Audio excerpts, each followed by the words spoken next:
Welcome back to Purrfect Takes. I'm your host, Stephen Patton, joined as always by my co-host and dear friend, Jake LaQuire. And today we get to talk about the position that got me into football in the first place. Take me back to 2005, growing up watching the Carolina Panthers, Steve Smith coming off a season-long ending injury in 2004 after the heartbreaking Super Bowl loss in 2003.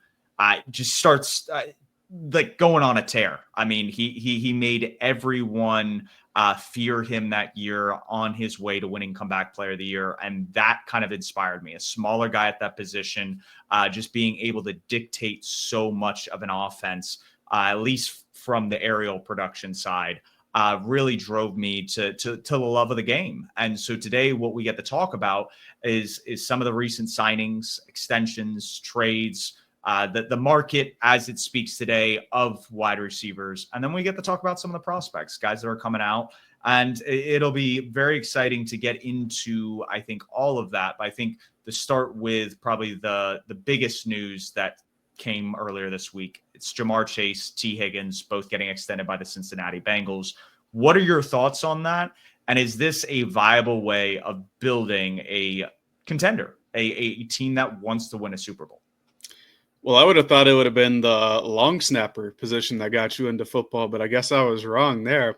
But as far as if I was going to go pro, it would have to be long snapper or kicker. But the position that really I think had the love of the game.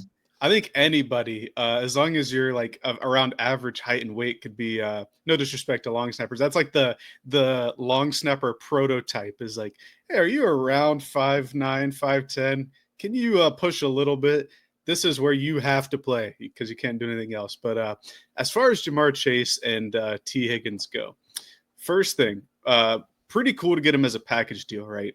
The agent said, who I believe represents both of the receivers now because T. Higgins switched representation, kind of told the Bengals, hey, they're a package deal. If you want to extend Ja'Marr Chase, got to extend T. Higgins. He's not playing on another franchise tag. So they get that done. Both of them combined is right around $70 million. And as far as is this a way to build winning football? I think, and this is my opinion, I think we're going to have different opinions. I think it's fine that you sign both of them to these two deals. I think both of them are top 15 to 20 at worst for T. Higgins. Ja'Marr Chase is obviously wide receiver 1 or 2, probably closer to 1 coming off of the Triple Crown year. And I think when you have players as good as they are that can help impact the position, because the way that they scheme the offense in Cincinnati, it's Joe Burrow, hey, decipher stuff beforehand and just go. The receivers just go. We're not scheming guys super open necessarily. So to have a guy in Ja'Marr Chase who can take any catch to the house with his yak ability, and a guy like T. Higgins who can body any corner and come down with a 50-50 ball, I think is pretty big for the offense. And now I think the real question is the Bengals franchise going to be more willing to pay their stars moving forward? Because the reports are they're trying to extend Trey Hendrickson, who they granted a trade request to, or they allowed him to take trade offers. And I really think that Joe Burrow kind of bullying the front office, bullying the ownership, saying, hey, you're signing my guys, or when my contract's up, I'm out of here. I think that was a positive thing for them going forward. So as long as the cap continues to increase, I don't see any problem with signing these guys because it's their offense that's going to win them games moving forward. I definitely believe this is a offense-centered team. Like that is the driving focal point, just like it is defense for the Pittsburgh Steelers. I get that being the calling card, the identity.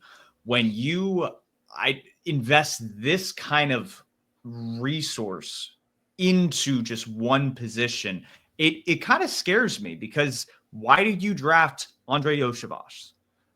You had the guy last year. I want to say Jermaine Burton. Yeah. Javon Baker was the guy drafted by the Patriots, but you had problems off the field in practice with a very talented prospect in Burton, and that never amounted to anything. And so now you're stuck paying two guys that you hit on couple years back in the draft that are up to being paid. And because of Joe Burrow's contract, because of the money that was guaranteed in that deal, they didn't have the cash to necessarily pay one of these wide receivers last year, which would have drove that price down a little bit. For instance, T. Higgins deal is kind of in the Devontae Smith, Jalen Waddle sphere of contracts. And it's a little bit higher this year because the cap went up. And in the case of Jamar Chase, it's very similar to Justin Jefferson's deal last year, just with an inflated APY, kind of like what you were alluding to with the cap continually increasing. And it's grown 24% over the past 2 years. But when you look at the combined AAV of those two players compared to Devontae Smith and AJ Brown, it's a lot higher because they weren't able to be proactive.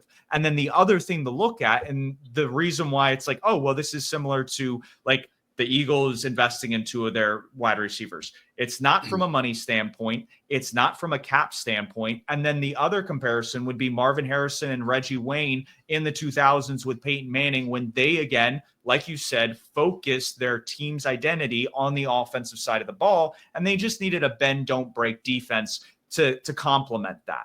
And so when we look at those cap percentages, those high AAVs, and the full details of the Chase and the Higgins contract haven't come out, but they don't have a lot of void years that is pushing money into the future to lower cap hits currently in the present day. So that's going to impact how they build the team, unlike a team like the Eagles, which are constantly pushing those numbers down the way. And if you look at their three big players, Hurts, Brown, and Smith, they all combined for 12.9% of the cap last year.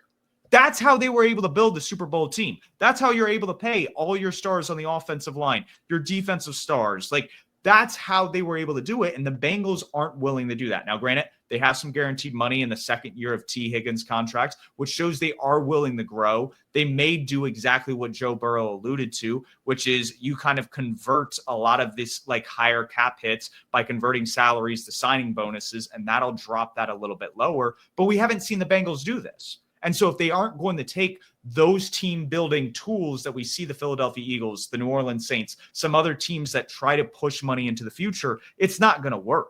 And like at this point, you're just going to be stuck in mediocrity, winning 8 to maybe 11 games each year and not able to get into that contending sphere because of how you've put yourself from a cap standpoint.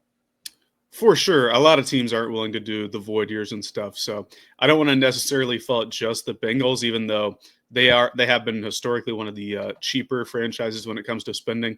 I agree with what you're saying there. For me, in order for this team to be successful, they got to hit on their draft picks. And over the past couple of years, we kind of lauded them for drafting in advance, right? With a lot of their defensive players, like, if a guy like Sam Hubbard's retiring, we have Miles Murphy coming up, stuff like that. If we're going to get rid of Jesse Bates and Von Bell, well, we have Dax Hill coming in. Well, they just haven't hit on those guys. So if they can start hitting on their draft picks, I think with those low cap numbers from the rookies and hopefully second years over the next couple of years, that can really help offset having to pay defensive stars or stars at other positions. But yeah, they got to hit on their draft picks, and they really need to be more proactive, like you're saying, in terms of contract structuring. But I think if this offseason has shown us anything, is that they're amenable. Last year, if these contracts were up last year, they wouldn't have paid both of them. They might have even waited to pay Chase. They might have just tagged him and said, all right, you're playing on the tag. We'll give you the highest one next year. But the fact that they're willing to do something like this gives me a little bit of hope that moving forward, hey, maybe we should listen to our franchise QB. He might know more cap stuff than some of our cap guys in the front office. Let him give us some insight. And then hopefully they can take that kind of like the Eagles model moving forward and put that in their own contract structures. A lot of teams should do that. It's just, how willing are you to pay cash up front? How willing are you to kick stuff down the road with void years and be willing to extend? Hopefully the Bengals are more willing now than they were, let's say, last year. They have to. In order for this to work, they have to change their identity, at least during this Burrow era. And if not, I think what we're going to end up seeing, and this kind of, I think, kicks into the free agency discussion, but we saw a couple years ago some big name wide receivers get paid. Cooper Kupp, Devontae Adams, Stephon Diggs, Tyreek Hill.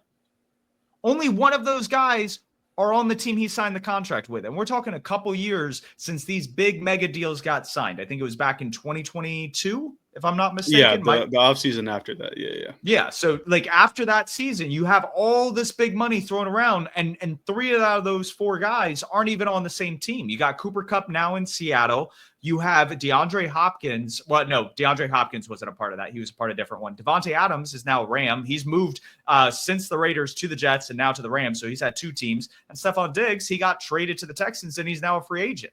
So it's like the only guy that got money that's still in his existing place. And I wouldn't even necessarily say like they're super ecstatic about what he looks long term in terms of like wanting to extend him is a Tyreek Hill. Like I think they're going to let him ride out his contract and then that's it.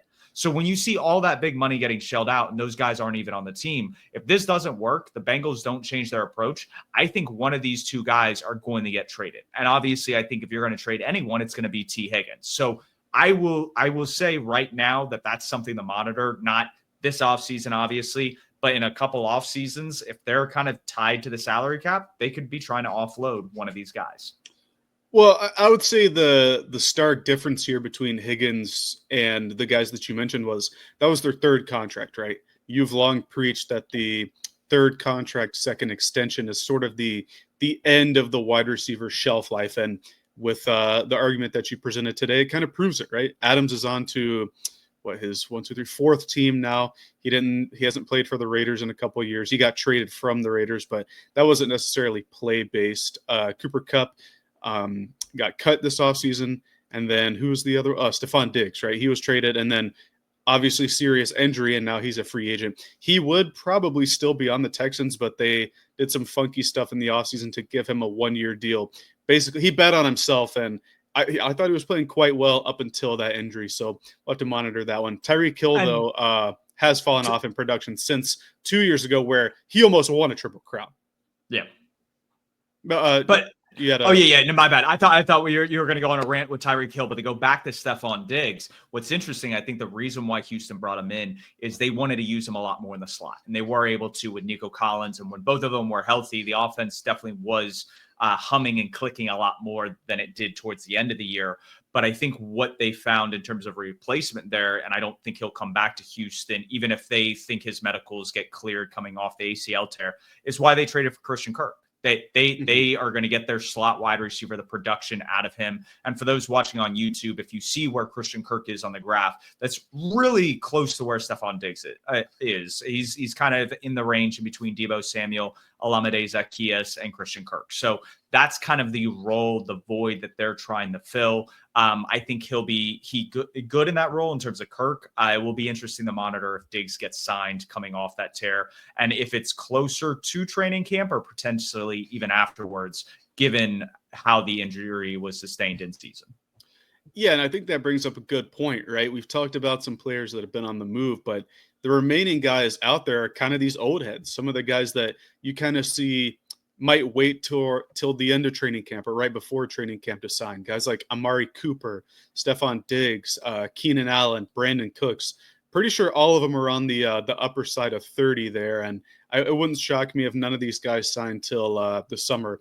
But in terms of the movement in this offseason for receivers, I think it is notable that you included guys that have been traded. Like Christian Kirk got traded, I think it was for a 7th-round pick.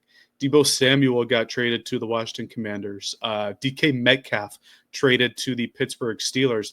A lot of these receivers that DK obviously got extended with a big cap hit, but receivers with big cap hits getting traded where I think they're marginal upgrades, but none of them necessarily are the superstars that are being moved. I think the only true like high-level people we saw get paid this offseason were Jamar Chase and T. Higgins. Those were the two that got the big paydays. But I think when you look around the market and you see, okay, anybody that's been putting out production that's available, they're going to be older. And so you're banking on, okay, am I a year too late or am I a year early and can kind of still get some production out? And we've seen guys like Adam Thielen play well into their 30s. So you wonder if that's going to be the same with Devontae Adams, with Cooper Kupp, with Stephon Diggs. Tyreek Hill's game, I don't think relies on the savviness so much as Adam Thielen. So his career may be cut short a little bit on that front. But those are just kind of the things to monitor in terms of free agency for the rest of the wide receiver class. if there's going to be any other big improvements, it's got to come through trade. So we talked about the Kirk trade. I think a player of a little bit better caliber that got traded as well, to play a similar role in terms of being a slot guy that can be good in the screen game, is Deebo Samuel with the Commanders. And I think pairing him with Terry McLaurin is smart. I would look for them to add yet another wide receiver through the draft to really give Jaden Daniels better weapons. They retained their tight end core. Obviously, they drafted one of my favorite players in last year's draft in Ben Sinnott. They brought back Zach Ertz and Jesse Bates. So that's set. Their offensive line's built. It's very interesting, I think, going into the draft, how the Commanders are going to approach it. But if they're going to take an offensive player, I definitely think it should be wide receiver. Yeah, and that kind of gets into the point I want to make about the draft before we hop into some of the prospects is if you look at this free agent class in terms of people who move teams, right? Because obviously Jamar Chase, T. Higgins stayed. Chris Godwin stayed. He was probably the best on the market free agent. You have to trade for guys if you want high value guys, or you're extending your own guys. High level wide receiver free agents aren't just going to be out there. You have to draft them. And I think this is a good point to transition into the draft because I think there are a lot of high value or high ceiling prospects in this class. This class also has depth as well. And I think who you have to start with is kind of controversial, but Travis Hunter. Is he going to be a wide receiver or a corner at the next level?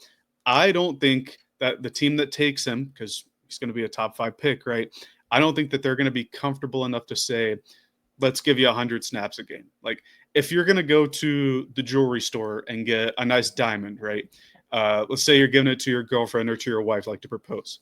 Are you going to put it on the ring and the necklace to where it can have like twice as much of a chance to get injured or broken or something? No, you want it to do one thing. You want the diamond to look really good on her finger or on a necklace or on earrings or something, right? But you don't want to use it like in 5 different places at once. And I don't think a team is going to be like, hey, Travis Hunter, run 60 routes and have Derwin James come over the middle and hit you. And then, oh, yeah, it's crunch time in the red zone. Go line up on T. Higgins and don't let him out jump you, right? That's just not going to happen. And to me, I think for Travis Hunter, you're going to make the most money as a wide receiver, even though we kind of glossed over, but some corners got paid this past couple of weeks here. But I think he's going to make the money at the wide receiver spot. And I really think he does have a good chance to translate as a wide receiver. And why is that? Why is he going to translate? Number one, he's a very high level athlete. If you look at him as a corner, he's all over the place. And when you're able to take your corner reps, like locking down some of the best Big 12 receivers and translate that to the wide receiver and be like, hey, this is what I use against people. How can I avoid that? You see him use really good body control to get open, really good yak machine, and just overall great athlete. I think his speed is something that he obviously didn't run the 40, but I think if he ran it, he'd be in the low 4.3s. He's an all-around good player, and I'm really curious to see whether it be the Giants or the Patriots or the Jaguars or I can't imagine him slipping past the Panthers is probably his floor, but I think any of those 3 teams, I think all really need a strong receiver. Maybe not the Jags, but both the Patriots and the Giants to get a wide receiver too. Curious to see how they use him if those are the teams that Travis Hunter ends up going to. He would definitely be kind of in that wide receiver 2 role if he were to go to one of those top 3 teams. I think he'd be behind Judy initially to start. I think he could work his way into the wide receiver 1 role and do the same with Calvin Ridley in Tennessee. This is, I'm glad we're talking about Travis Hunter first because he's kind of in his own little bubble with being the dual athlete. I think if we're going to talk about any prospect in this draft class, he's the only generational talent. We have not seen a player play both offense and defense at a very high level to where it's like, okay, you could legitimately go pro at both and probably make top of the market money. For me, and I loved how you put it, where him playing defense allows him to be a better wide receiver because he knows what he's looking for. He can use it to kind of hone in and build his skills. I would be very curious to see if he just mainly stays offense because of just how special an athlete he is with the ball in his hands. And I think one of the better comparisons, at least to a player we've seen over the past decade, especially when you look at just how fluid he moves, is like a Odell Beckham. He is just in and out of his breaks very quick. There's just so much to love about his game. I think really the only knock you can have on Travis Hunter right now is you'd like him to put on a little bit more weight, just so when he's taking these hits from Derwin James, even if he's just staying primarily on the offensive side, that he has a longer shelf life, that he isn't going to be dealing with these nagging injuries that could lead to bigger and probably like career-ending kind of injuries that we saw Odell Beckham kind of deal with. So that's the only concern I have with his game. Otherwise, he's a phenomenal star, and I think he's going to be great on either side. I would just prefer to see him in a limited role, either to start out with and just see what he does better at the pros, or have him play just one side primarily. I think having him try to split reps and get the most out of him on both sides can probably lead to probably bigger issues, similar to what I would say Christian McCaffrey had with the Carolina Panthers, that when you start hitting these high rep counts, you're probably going to sustain more injuries.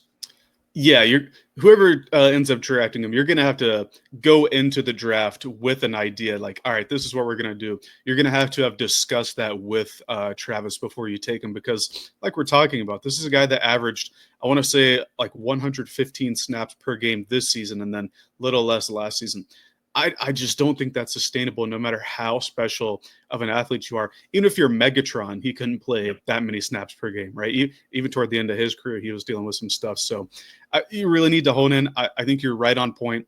And like the weaknesses column I wrote, his contact balance could use improvement, and he needs to add a little bit more strength just to be able to sustain more hits like that. But truly a special case. And I'm just super excited to see where he goes, because I believe it was the Titans that said they view him more as a corner.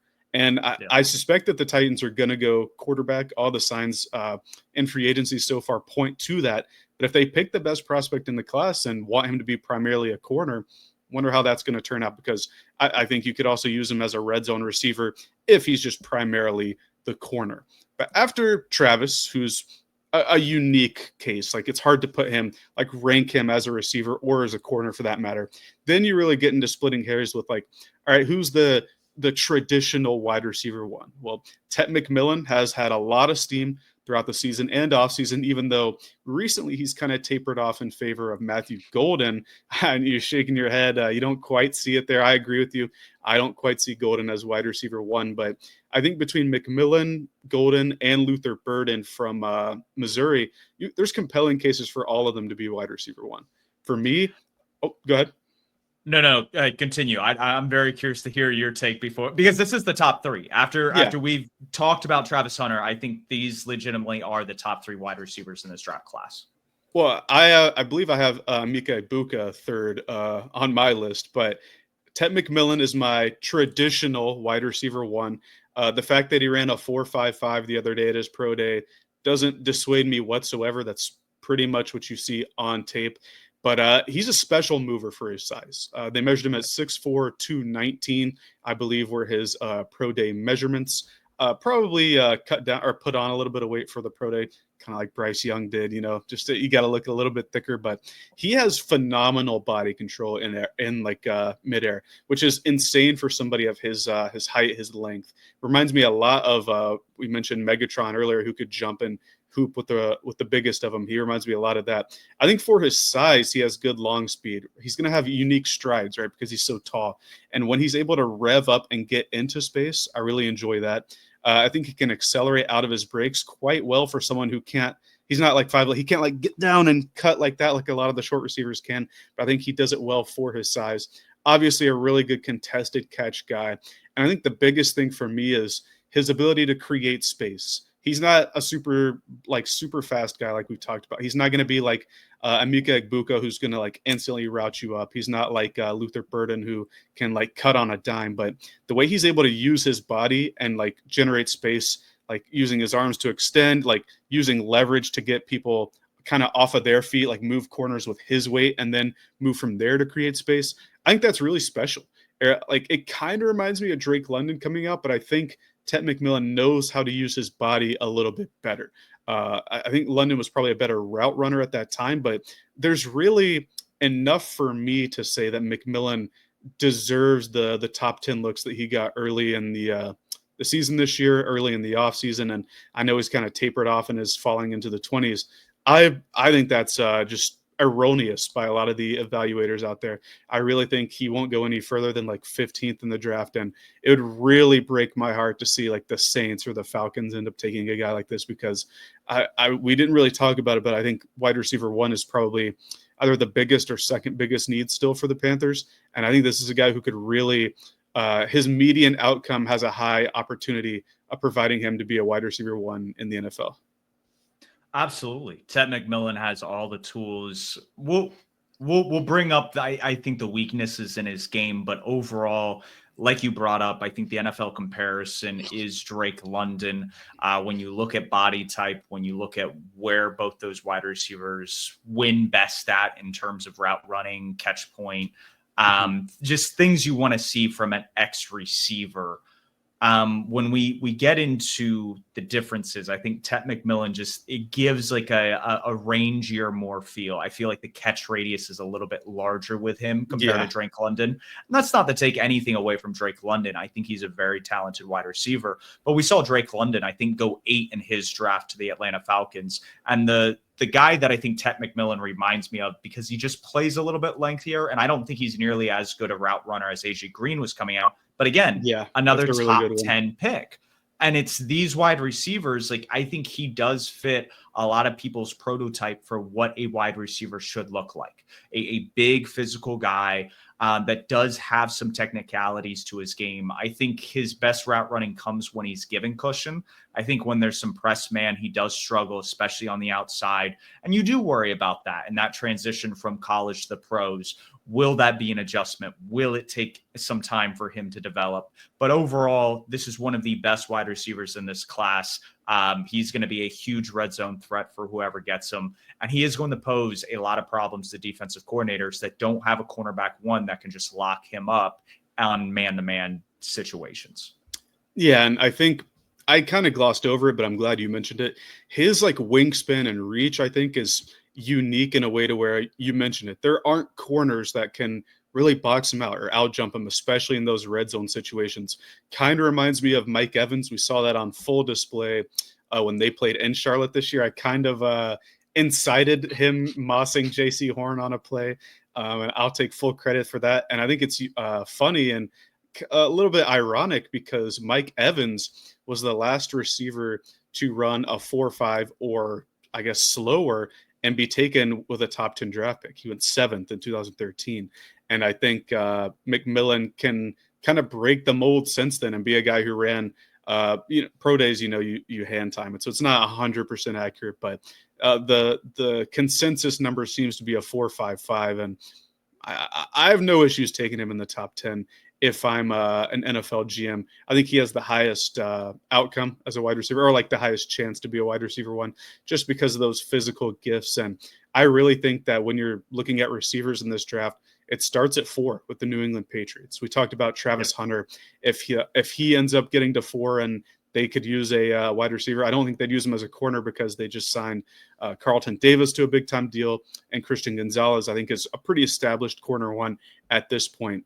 I could really see if they think Ted's a better receiver than Travis Hunter and they want to go receiver, that's where I see it starting. And then Jags, like we said, could use a receiver too.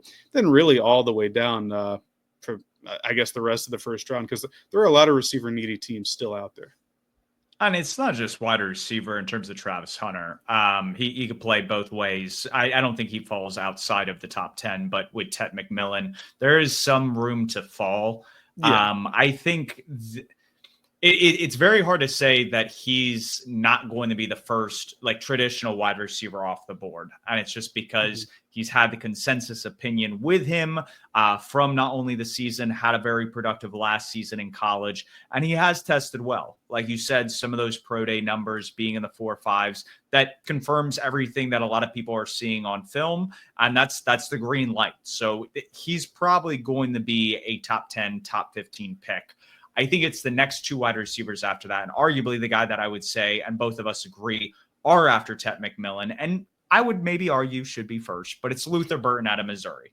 And this is where you and I disagree with looking at wide receivers. I think you like the big prototypical X wide receiver or a guy that can be a little bit more physical. Obviously, you do love on your day twos, day threes, your guys who can separate. That is something you value more towards the end of the draft. But with Luther Burton, it's the technicality for me and just how explosive he is. A lot of the other wide receivers that we're talking about don't have that extra gear. And who were two wide receivers that came out of last year that had that extra gear? Malik Neighbors, Brian Thomas. Rome Odunze didn't have that extra gear. And this is where I think Ibuka out of Ohio State and then Golden out of Texas, they have that nuance in terms of route running, but I don't feel like either of them have that extra gear where it's like if they got to take it to the house, that they can do that.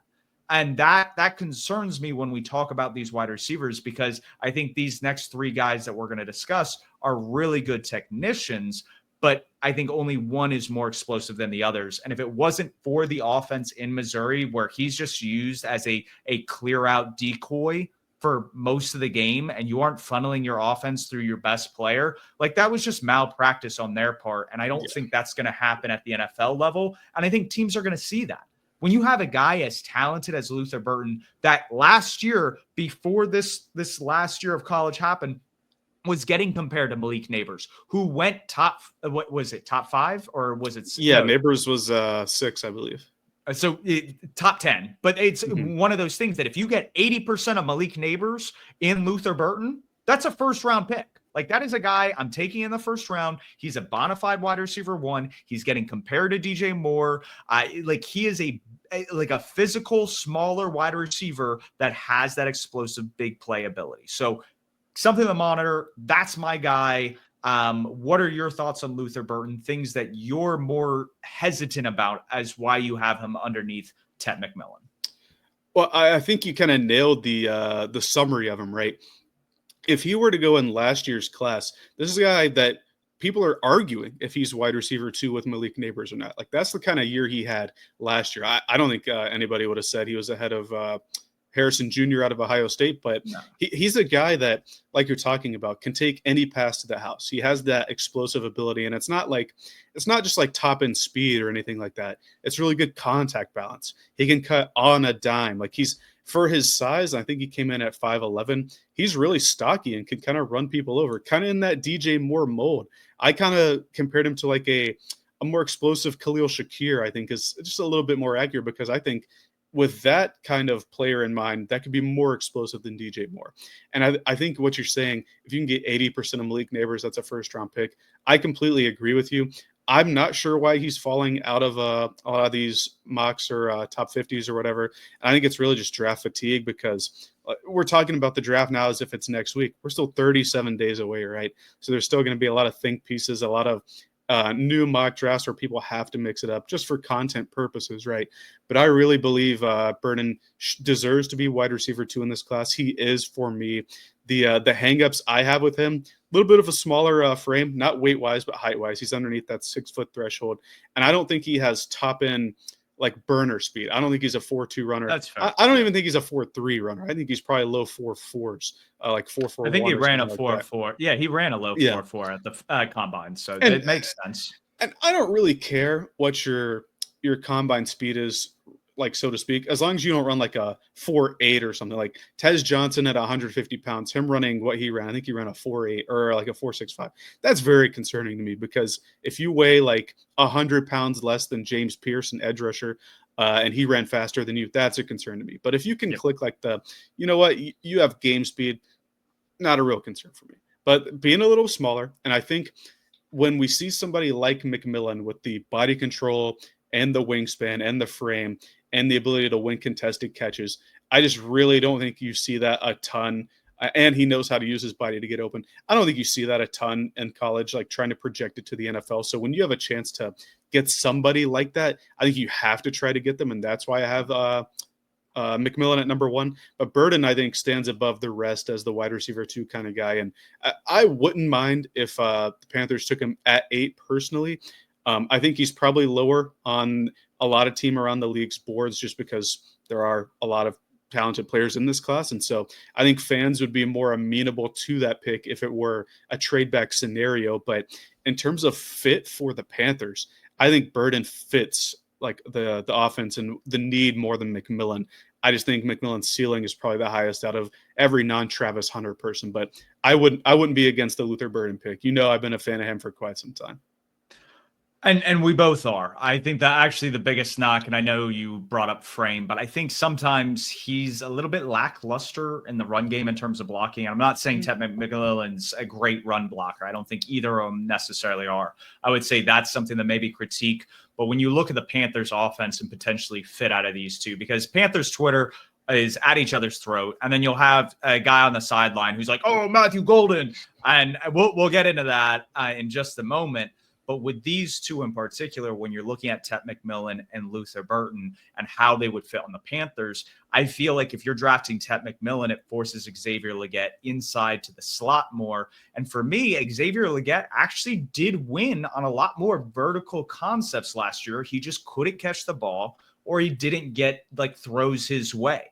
But if you have that guy already on the perimeter, and like what we talked about, it's finding maybe a guy to replace Adam Thielen, a guy that can be on the slot, can get motion around and do a whole bunch of different things, but still dominate as a route runner. And then you have Jalen Coker playing that kind of Y spot or Z receiver. Like all of a sudden now everything clicks into place as a wide receiver room. And I think that makes a lot more sense. I think a guy like Ted McMillan, like you're saying, is extremely talented. But I would go back to almost the comments that were made at the combine. And I understand that a lot of Panthers Twitter do think the Panthers lean more towards Ted McMillan. But Dave Canales said to be wary of taking guys that are super talented and you not having a plan for them. And you brought this up earlier with Travis Hunter. If you don't have a plan for that wide receiver, how he fits in like seamlessly, then it's probably best to maybe go a different direction and maybe even go a different position altogether. So that's just something to monitor. Is I don't know how he fits in. If you still believe as a coaching staff in a front office that Xavier Legette can take that step. And there were those moments and glimpses. He's just got to clean up some things on his end to take his game to the next level. Yeah, and they should believe that, right? They're convicted enough to trade up for him. And if you like take a look back and think about it, our head coach is a former receivers coach, and our offensive coordinator is a former receivers coach, and our receivers coach was a Pro Bowl receiver in the league. If these guys, if anybody can develop NFL receiver talent, it should be this coaching staff. And so I'm not ready to give up on Legette just yet. And to the point of the comments he made at the combine, and it's like sometimes if we can't find a fit for this guy, what are we doing? Or whatever the comments were. I know a lot of people are probably going to take that to heart and say, well, if you can't find a fit for this player, your scheme is wrong. Well, I think the point more so is if you can't see a way that you can readily install him into your scheme and maximize this player's talents without breaking stuff for other players around him, then it's probably not best to take that player if it might compromise other areas of the offense. And I think that's a very valid point to make, right? Some players just aren't going to work in certain schemes, and that's okay. And to the point with Luther Burden, I think he might work a little bit better in the Panthers scheme currently as it's constructed than Ted McMillan would. But I wouldn't be mad if we took McMillan at 8. No. And then we talked about both of those guys. I think those are our 1 and 2s respectively. After that, that's when it gets a little bit interesting. You brought up the guy on the sideline on the bleachers talking about Matthew Golden, and I think for good reason. He's been one of the biggest risers of the pre-draft process or the draft process. And I think it's largely in part to the really phenomenal stretch he had back in December and then into the playoff run that they had, the SEC championship into playoff run. He was outstanding. He was cooking the Georgia defenders. He had moments against the Ohio State defenders where he was really good. They played Clemson, I believe, was the game in between that. He was murdering the Clemson defenders. He has a top gear, right? He can get past the defense. He can get the big play. He can get the touchdown. And what I really like about Matthew Golden is not only his ability to, he's very reliable once he catches the ball, right? He's going to catch it. He has good body control, and he's going to tempo out of the catch into the end zone. But I think his acceleration is the thing I like the most when watching him. I don't think he's a 4.22 guy or whatever. I think the combine ran like a 4.3. It was quite fast. But again, straight line speed. It's not the same kind of speed like where you're saying Luther Burden can cut on a dime. Correct. It's a little bit more just like It's you're like going in a straight line. speed versus quickness, right? Like that's Yeah. kind of how I look at it. Speed is like you're trying to find the path of least resistance. Like in coding, I know you do a lot of coding. It's the optimal path is speed, in my opinion. Quickness is if the optimal path has turns in it, that's where you're going to thrive. Is like, all right, I got to turn here. I got to get into this screen, get out of it. That's Luther And Burden more spacing so. changes at the NFL level. So it's like some of that Correct. stuff Yeah. ends up mattering. And obviously, both of us agree Luther Burton's better, but it's one of those things that people use the 40 as like, oh, this player is better than this player. It's like, Yeah. not really. The 40 is number one, it's a TV event now because the Yeah. combine is really popularized. Fans can show up and watch the combine if you, I think you pay for tickets and go watch it. And that's one of the big things. And it's also just confirming, hey, I saw this guy. I think he runs at this kind of level on the field. How much did his training in the 2-ish, 3-ish months with the speed coach help with that? Can he convert what he's learned into the NFL level? That kind of thing. If you, like I said, as long as you run like a reasonable 40, you should be fine. But to the point, I think Golden's acceleration, especially downfield, is what's most attractive to me. It's what allows him to get behind defenses. And then he has strong hands. He's a sure catcher. But then there are some kind of warts in his game, so to speak. I think he is slight in his frame. He can get bumped off of his routes quite a bit, especially against some of those more physical safeties like Caleb Downs with Ohio State, like Malachi Starks, who he's not like a hulking presence by any means, but he's smart enough to be able to reroute receivers on the fly. I think that can be an issue for Golden once he gets into the league. Because of his smaller frame, he also doesn't have a ton of blocker reps like we're talking about with Burden and McMillan, who I think are much more physically built to block.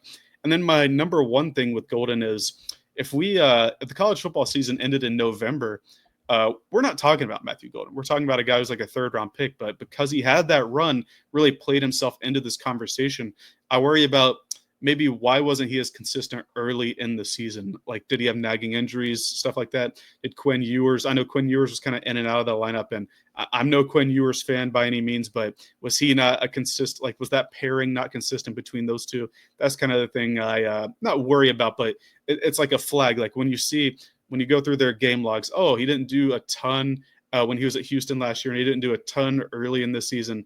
But then when the lights were bright, he performed. Can he perform on those 1:00 games when the lights aren't necessarily the sun's super bright here in Carolina, but I wouldn't say the lights are necessarily the brightest because we do play most of our games Sunday at 1, which I love, by the way. That's the perfect viewing time, but I'm not super sure that Golden is the high-end creator and winner that the other two are so far. I have to see more of it is the point I'm trying to make.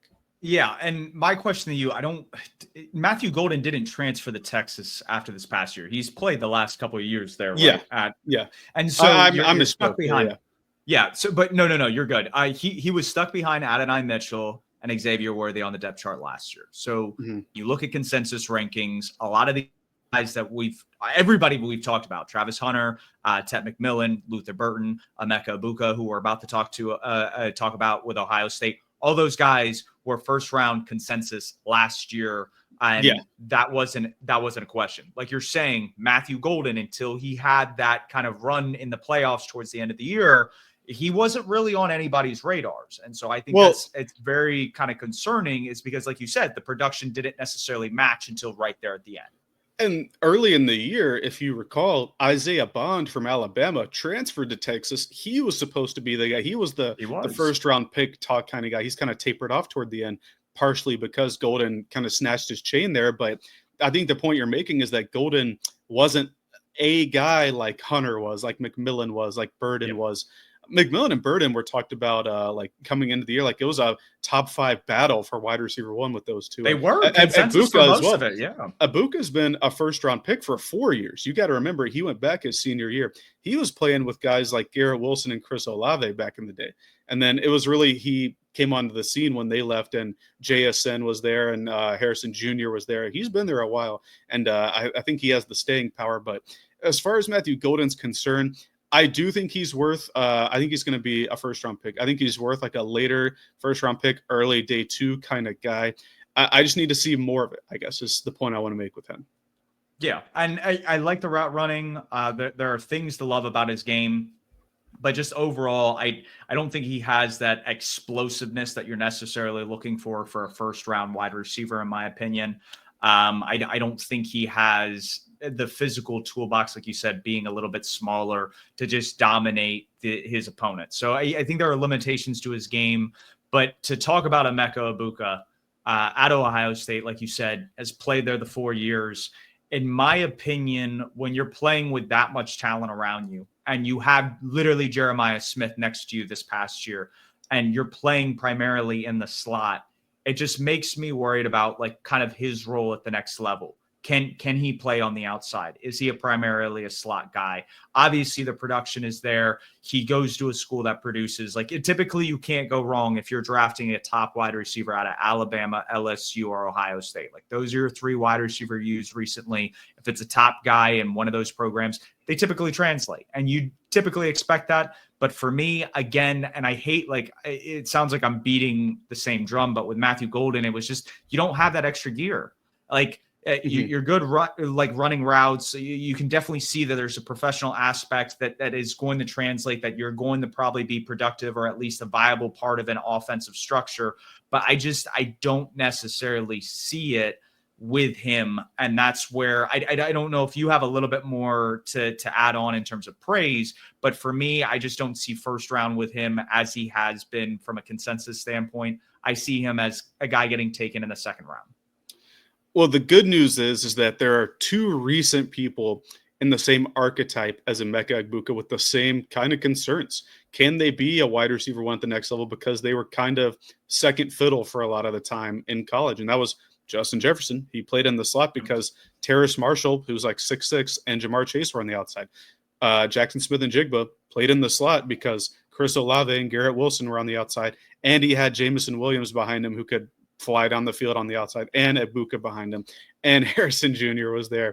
They've been stacked for quite a while, but I'm not super sure that he's as dominant an athlete as those 2 are. But what I can say is you had concerns like, can he be a wide receiver 1 at the next level?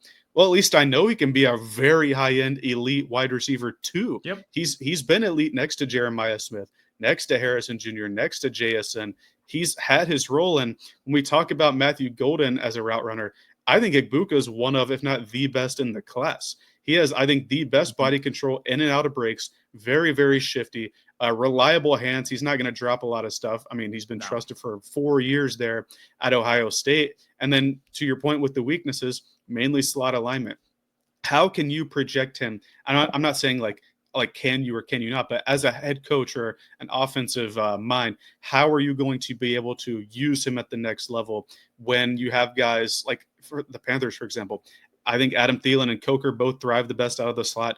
I think even Leggett works quite well out of the slot. So how are you going to use Emeka Egbuka if you take him in the first round at the next level? That's going to be the challenge, but I think he has, like we talked about, what do I value the most for not top 10 picks? Separation. Can he get open? He gets open like the best of them in this class. And I think when you have such a high floor and such a long record of production, like his resume is quite filled, I really think you can't go wrong there.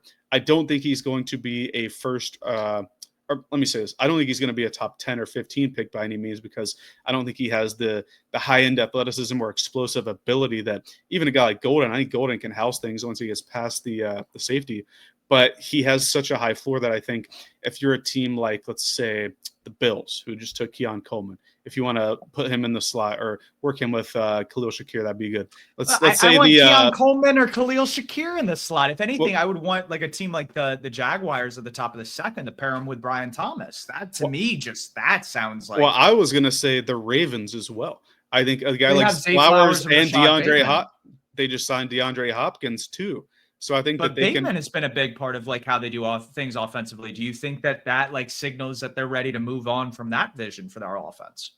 I think you can always improve your receiving core. Would you say that their receiving core, even with Bateman, I think having one of, if not his best years this year, was an adequate enough level to take them deep into the playoffs?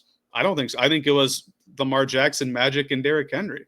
I don't know. Mark Andrews catches that at the goal line. I think we might be talking about the Ravens in a different light, but neither here nor there. I mean, if he, who's the guy who had his toe out at the start of the season? Was that Isaiah Likely? Like, yeah. There are a lot of ifs, like, you know. But like, I think my point being is that Egbuka, I think is going to thrive as a high level 2, at least early in his career. I think a lot of playoff teams could use that.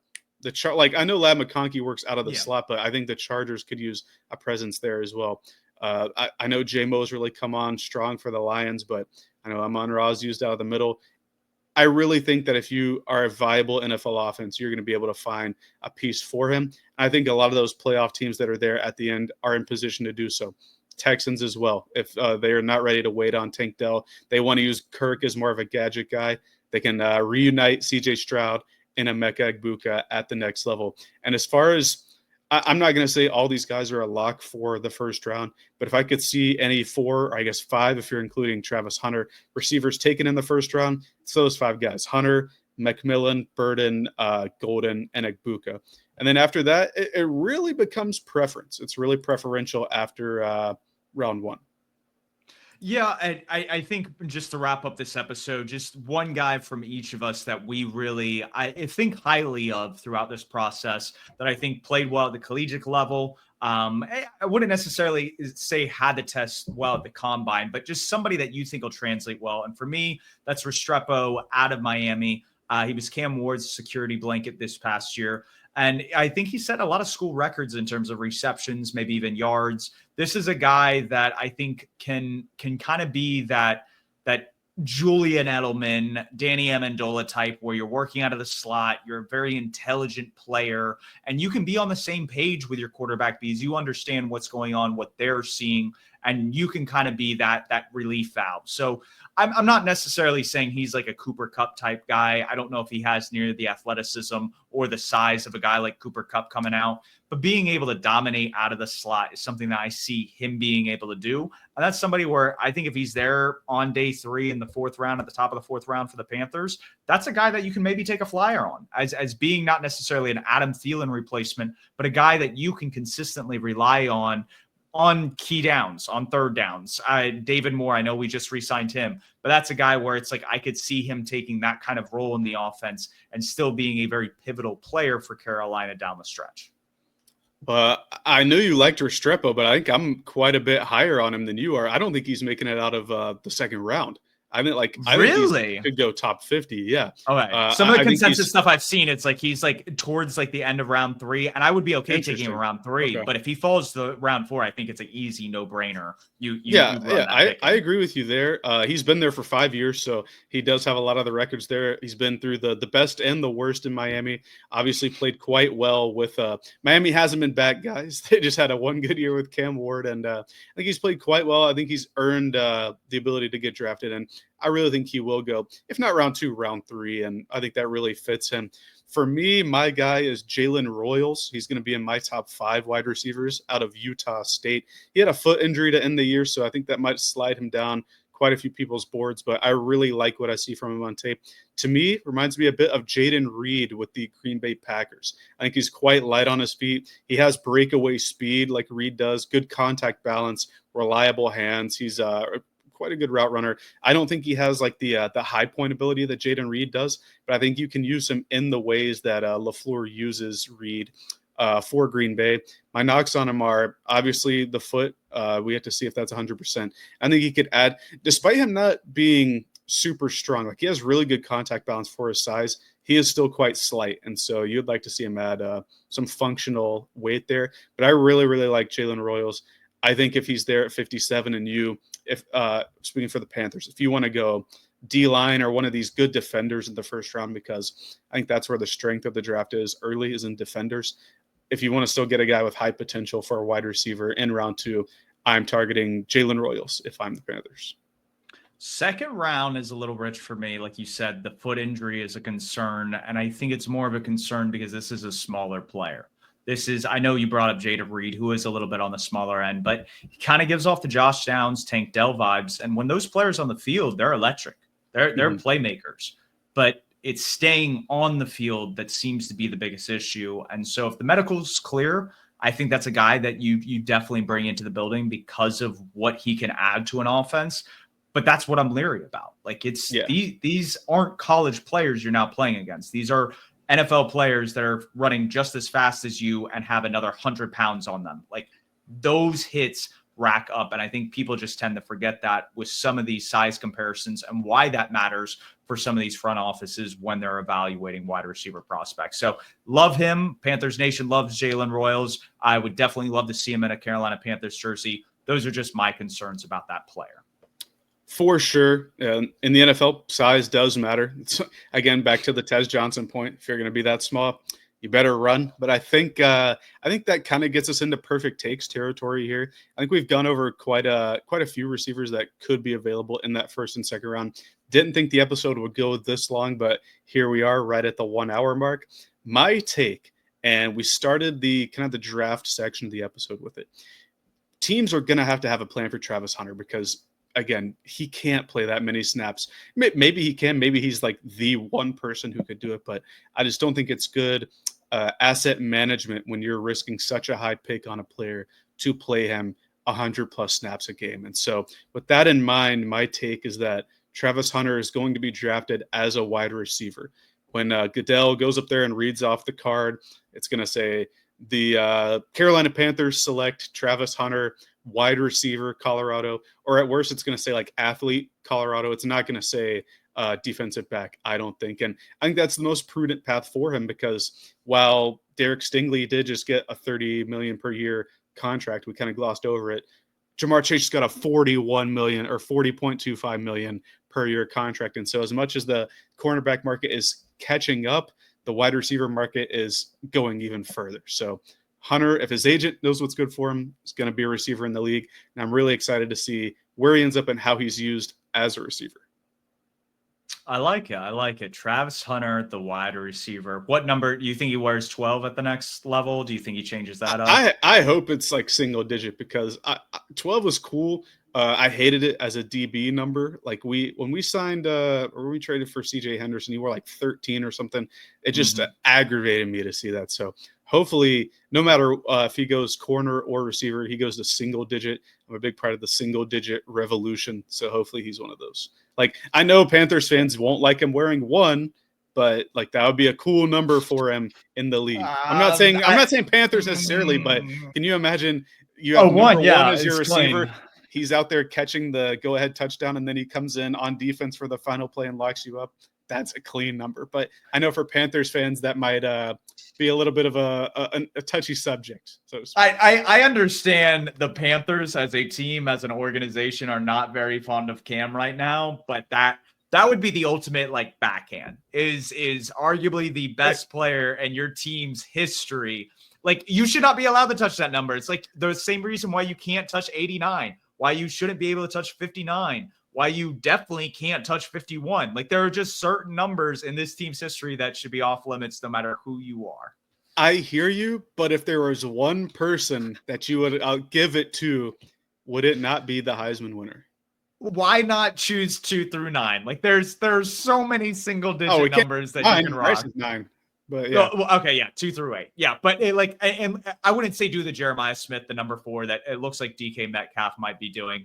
Very, very inspirational 18-year-old that has impacts from the college levels to the pros. But regardless, we have talked about quarterbacks, running backs, wide receivers. We will be talking about tight ends and offensive linemen here soon. I don't think out of the 2 positions we've discussed already and the couple that are coming up based on the current roster structure as it stands are going to be taken. And so that's where it comes down to a lot of Panthers fans think that wide receiver is a possibility at 8. However, like I said, I don't know how Ted McMillan and Xavier Legette mesh together in the same wide receiver room. I don't know if the Panthers have the same views on Luther Burton as you and I do to where that's somebody you would want to take a risk at with a top 10 pick.